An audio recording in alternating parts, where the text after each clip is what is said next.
SC को लड़ने की बात कही जा रही है। आप न्यायालय के फैसले का पहले से आपको पता है तो ये बात और है।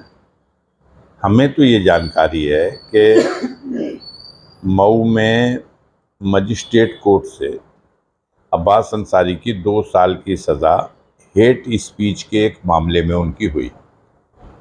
देश में ये कानून है कि जिसकी भी 2 साल की सज़ा हो जाएगी और यह एमपी हो, एमएलए हो, किसी पद पे हो, तो उसकी सदस्यता समाप्त हो जाएगी। अपील कर सकता है और अब्बास ने भी अपील किया डिस्ट्रिक्ट कोर्ट में, जो मऊ की जिला अदालत है, एमपी एमएलए स्पेशल कोर्ट, उसमें इस मामले की सुनवाई हुई है।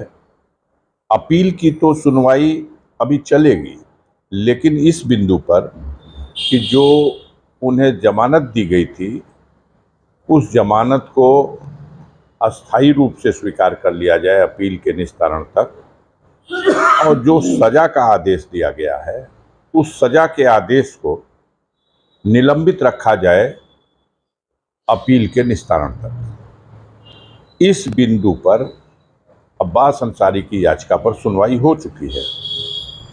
5 तारीख कदाचित कल है, निर्णय आने दीजिए, उसके बाद ये सारे सवाल। सबसे ज़्यादा जल्दी में मीडिया के भाई हैं। निर्णय का पता आपको पहले हो गया, हमें तो नहीं है। हम तो अच्छी उम्मीद लगा के चल रहे हैं। वहाँ से अब्बास की याचिका स्वीकार करके उन्हें जमानत भी मिलेगी और उनकी सज़ा भी निलंबित की जाएगी और अपील की सुनवाई पे तिथि लगेगी, उसका कार्य देखा जाएगा, उस पर बहस होगी। हमारे देश में स्वतंत्र न्यायपालिकाएं हैं और हर व्यक्ति को अधिकार है कि वो किसी निर्णय से संतुष्ट नहीं है तो वो ऊपर की अदालत में उसकी अपील कर सकता है। तो इस अधिकार को आप अब्बास के कैसे छीन सकते हैं?